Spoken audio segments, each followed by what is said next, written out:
Hi, I'm Teacher Lauren e nesse vídeo eu vou falar para vocês um pouquinho sobre a questão da tradução. É meio polêmico, porque aqui no Brasil a gente criou instaurou, né, essa determinação de que não pode traduzir nunca, né? Mas a nossa realidade, né, a verdade é que nós estamos no Brasil e a nossa base de conhecimento linguístico é o português.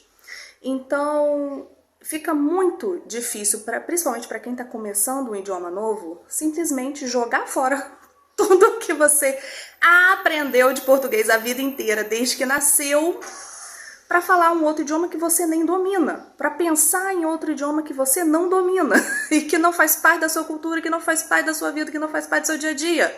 E ainda que faça parte do seu trabalho, por exemplo, né, que é o mais comum de se encontrar aqui no nosso país, ainda assim é uma situação difícil, principalmente para quem está começando. Então, eu vou dar algumas dicas aqui que me ajudaram a dominar os idiomas que eu falo, traduzindo, simplesmente usando a tradução.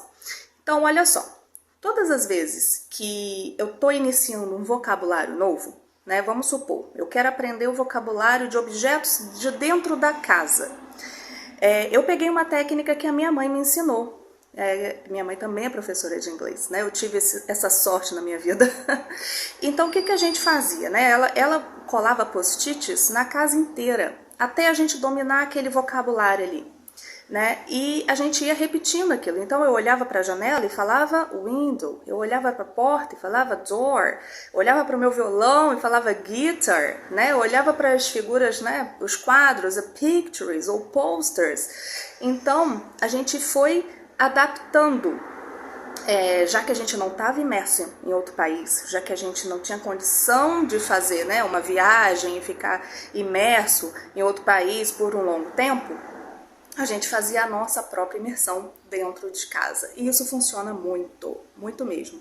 Na sua mesinha de trabalho, você pode colar uns post-its ali com os nomes dos objetos e ir pegando aquele vocabulário ali. Agora, para outras coisas, né?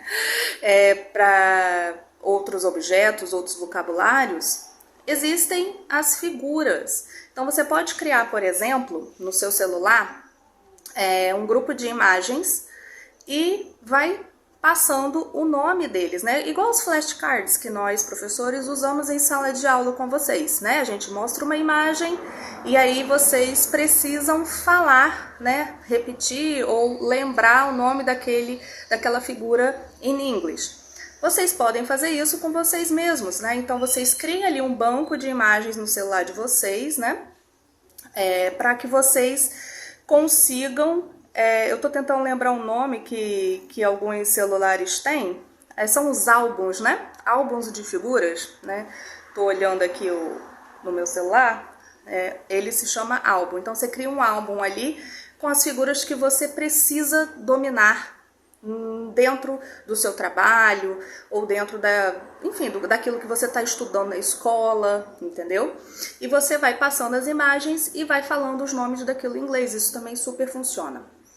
Outra forma, né, da gente criar o nosso ambiente, a partir do momento que eu usei os post-its, se eu estou dentro da minha casa, eu vou falar inglês. Então eu tento criar pequenas frases em inglês. Por exemplo, the door is made of wood, ou the door is brown. Eu vou criando pequenas frases, né, lembrando das regrinhas que a gente aprendeu dentro da minha casa. Então eu olho para a guitarra, I can play the guitar, or I can't play the guitar. E eu vou lembrando dessas pequenas frases que eu estudei. Porque nos livros, né, de inglês, a gente aprende muito nos contextos das historinhas, né? Geralmente eles vêm com uma história e depois é introduzida a gramática, o vocabulário.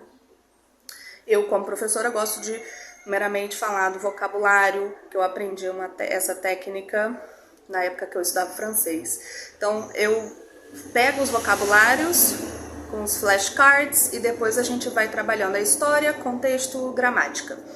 Bom, e aí você vai usando dessas pequenas frases e tentando formar essas frases na sua cabeça, forçando mesmo a memória. Então, I can play the guitar, I can paint, The door is made of wood and glass.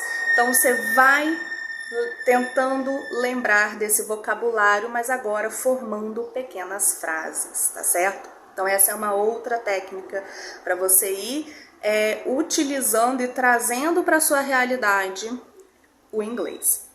Outra coisa, né, tem muita gente que fala, assiste a série em inglês, assiste o filme em inglês. Óbvio que isso é muito útil, só que série e filme, principalmente para quem está começando, são muito rápidos, né? E geralmente o que eu ouço dos meus alunos é que eles ficam desesperados. Cara, eu não estou entendendo nada, ou eu presto atenção na legenda, ou eu presto atenção no que eles estão falando e no contexto do que está acontecendo na cena.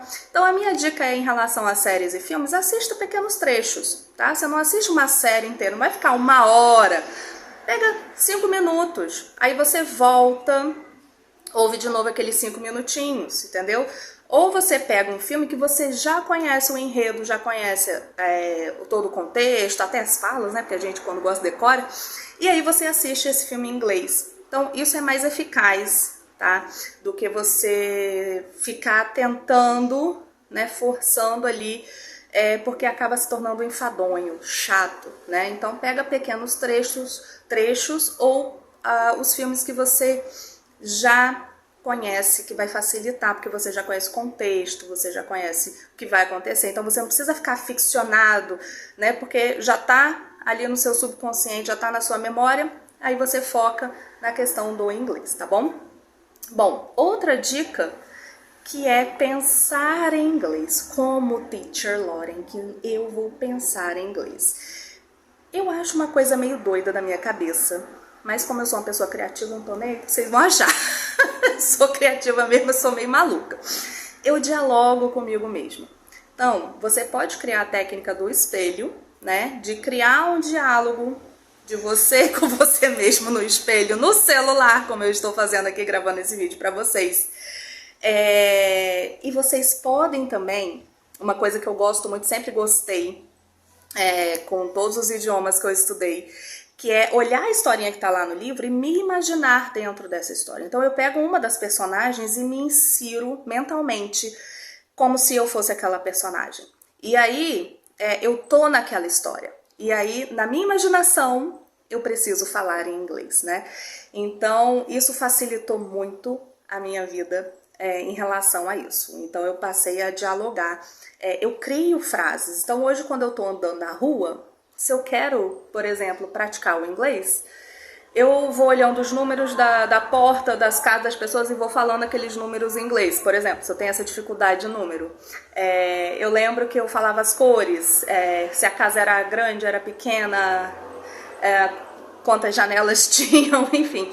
Eu ia formando pequenas frases enquanto eu tô ali andando na rua. Coisa de maluco? Talvez, mas funcionou comigo, entendeu? E eu fazia isso com o francês também, na época que eu estudava francês, que foi o último idioma que eu aprendi, eu tava fazendo isso. Então eu ia, né, às vezes até no caminho pro curso, eu ia pensando em francês. Então tudo que eu lembrava à minha volta, das roupas das pessoas, sabe? Eu olhava para as roupas e falava, né, mentalmente, eu não falava oralmente, senão eu ia me internar no CAPS. Mas eu mentalmente eu ficava lembrando as cores em francês, os números, os tipos de roupa, tudo que estava à minha volta, todo o contexto, eu forçava a minha mente a lembrar em francês. E isso me ajudou bastante também. Outra coisa que é interessante é fazer exercício de listening, ou escutar inglês. Mas escutar o quê? Eu sempre aconselho os meus alunos a pegarem coisas que gostam, assuntos que vocês gostem, tá? Por exemplo, eu gosto, né, igual os vídeos que eu tenho aqui no canal, eu gosto de gossips, de fofocas de artistas, eu gosto de futebol, eu gosto de outros esportes, enfim, economia. Eu tenho alguns alunos que estão nessa de estudar finanças também junto comigo. Então, eu vou escutar podcasts, eu vou escutar vídeos, notícias, né? E isso na internet tem aos baldes. e você vai ouvindo aquilo e tentando captar. E hoje em dia no YouTube, gente, tem tanta ferramenta, né? Tantos vídeos, tantas notícias, né? E até nas páginas de jornais, como BBC, CNN, The Times, você pode ler, e muitos deles têm a questão do áudio lá em cima, né? Porque também é feito para as pessoas que não podem ler, tem lá o botãozinho do áudio. Então você aproveita, vai escutando o áudio e vai observando ali, tentando acompanhar a leitura, ouvindo a pronúncia. E uma coisa importante, ao você escutar um áudio, é repetir. Porque aí você tira daqui e passa para cá, tira daqui e passa para cá. Então, ouvir um pouquinho do áudio, repete, sabe? Vai tentando falar. Muitas das vezes você não vai conseguir falar na mesma velocidade, mas você vai aos poucos conseguindo. Aí você volta um pouquinho, ouve de novo, essa palavra fala, ok, rug, então vai lá e repete, rug, e aí você vai treinando. E por fim, gente, a última dica que eu quero dar, porque o vídeo já tá meio longo, mas é uma dica de você tentar traduzir por escrito. Então, por exemplo, você pega ali uma página ou um pequeno texto, tenta passar aquilo para o inglês, né? Dentro daquilo que você já estudou, certo? Dentro daqueles vocabulários. Não sabe? Dictionary. Gente, hoje em dia tá tão fácil. Eu lembro da época que eu estudava, olha o carro do som passando na rua, né? Geralmente, toda vez que eu vou gravar vídeo, passa. Ou quando eu tô dando aula online aqui, vai lá e passa um carro mais alto do que sempre. É dia de feira, a feira, meu Deus. Eu vou esperar passar a feira, pessoal.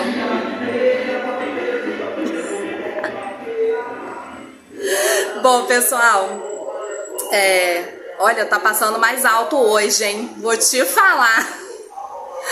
Bom, voltando. Então, tenta escrever. Praticar a escrita e depois você lê em voz alta para praticar o oral também. Isso é importante.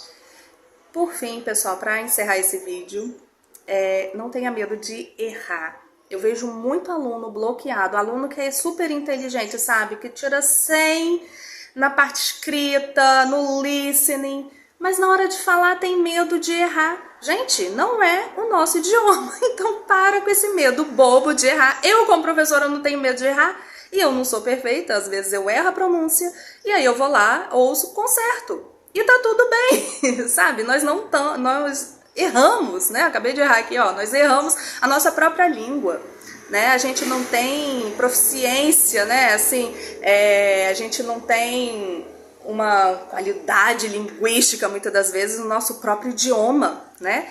Se eu pegar certos livros em português, da literatura portuguesa, eu vou precisar de um dicionário do meu lado para poder entender muitas palavras. Então, a gente precisa ser humilde. Não tem problema errar, sabe? Fala errado. Aos poucos você vai consertando. Não tenha medo de errar.